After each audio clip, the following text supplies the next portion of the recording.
Hey guys, welcome back to the MX Garage. Last time I installed an air fuel sensor on my lawnmower. Then I posted the video and Bob, one of my subscribers, pointed out that I did a mistake, which I today will rectify. And because of that, I'm also gonna wear this hat. The mistake I did was installing the sensor right after the carburetor instead of in the exhaust. So let me install the old pipe and remove the sensor from that position and then install it down here.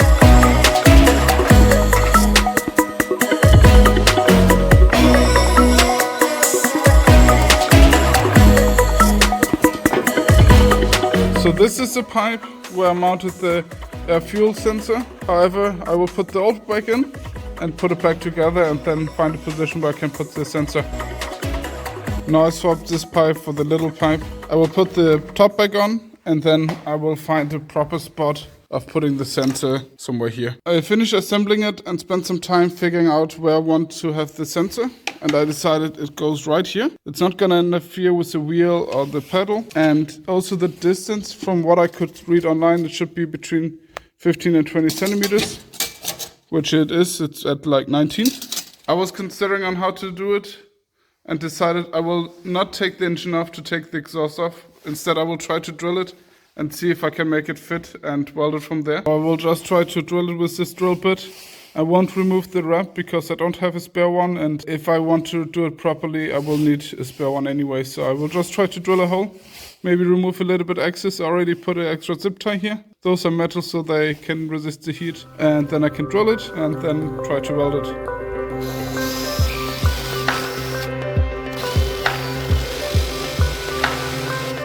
The issue I'm facing right now is that I have to get the 22mm deep, but if I put the pipe, you can see, then I will drill a hole in the other end. I have drill bits, normal ones until 10mm, so I will just cut off at the 8mm and see if that works. Probably gonna ruin the drill, but that's how it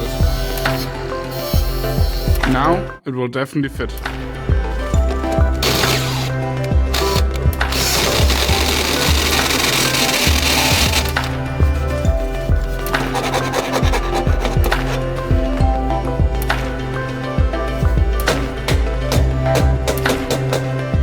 Cleaned it up a little bit, so now it looks like this. I disconnected the battery since I'm gonna weld it now. Always disconnect it, otherwise you're gonna ruin your batteries.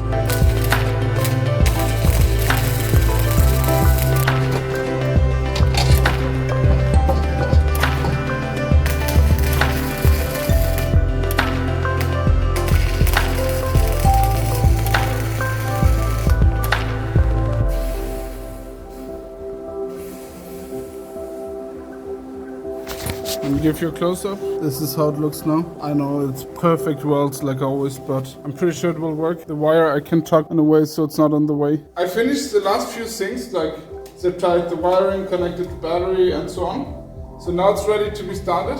So yeah, this still works. That's great.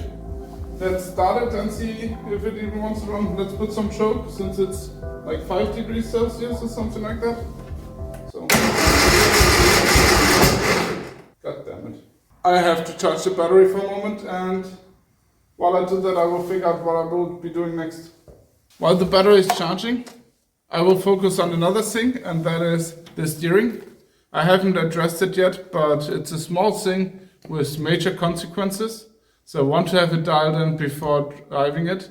If you look at this gear will spin the rack and pinion. And so if I turn the wheels, you can see the shaft inside is just spinning inside the gear, so it's not doing anything.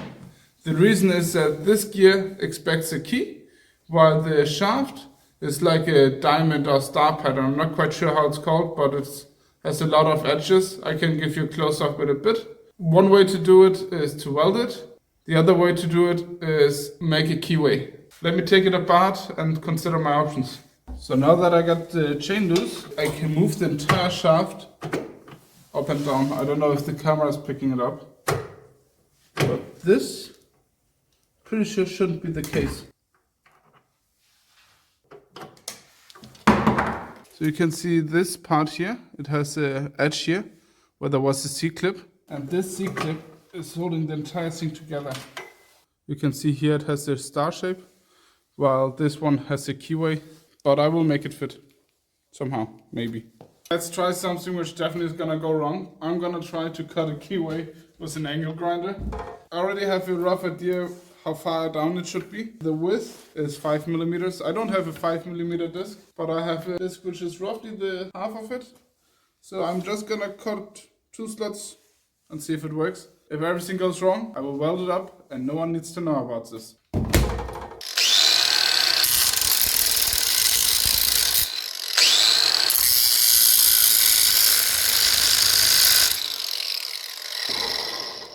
I think it fits. It's a bit wobbly. The reason is also that this is much bigger. So I think it will be okay when I tighten the nuts. So now I tightened this one. Yes, this is rigid. It's not perfectly straight, but it will work. Let me cut the key to lengths and then mount everything. Here we go. Let's put it back together. But before I do that, I will just put a little bit of grease on it so it will actually run smooth. Of course, not where the key goes, but where it's gonna touch the rack. I got these pliers for the C-clip. Now it's in. Then I will take the gear. So, tighten this. That seems good. So to tighten the chain, I have one of those.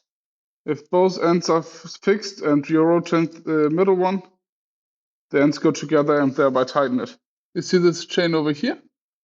And now I just need to get both ends on. I have one side on. Now I will put the other side on, like this. Now both sides on, you can see. Now if I turn it, you can see it's getting tighter and tighter and tighter. Hopefully that works.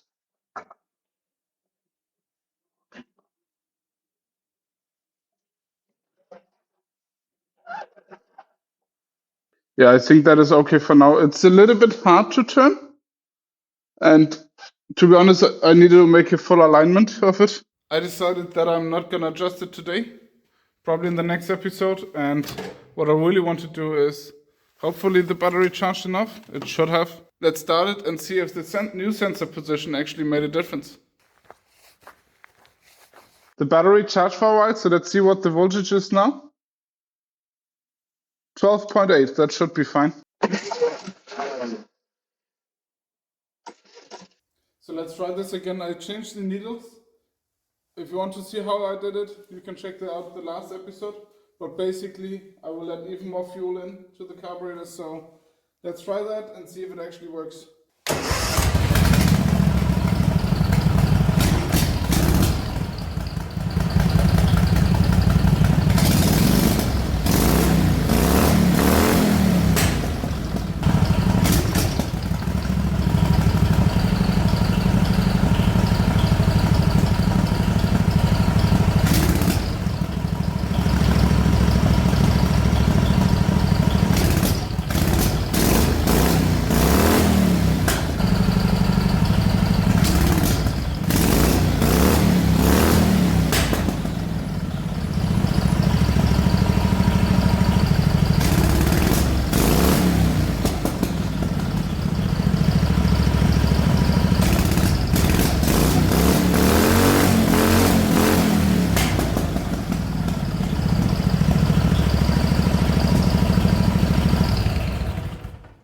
Yeah, I don't really know. I mean, it runs.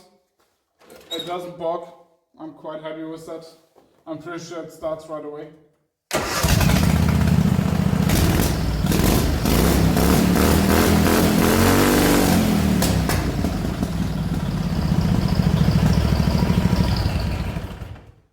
It gets up to 5,800, which I know it's on the table and stuff, but typically it would top out at 5,000 RPM.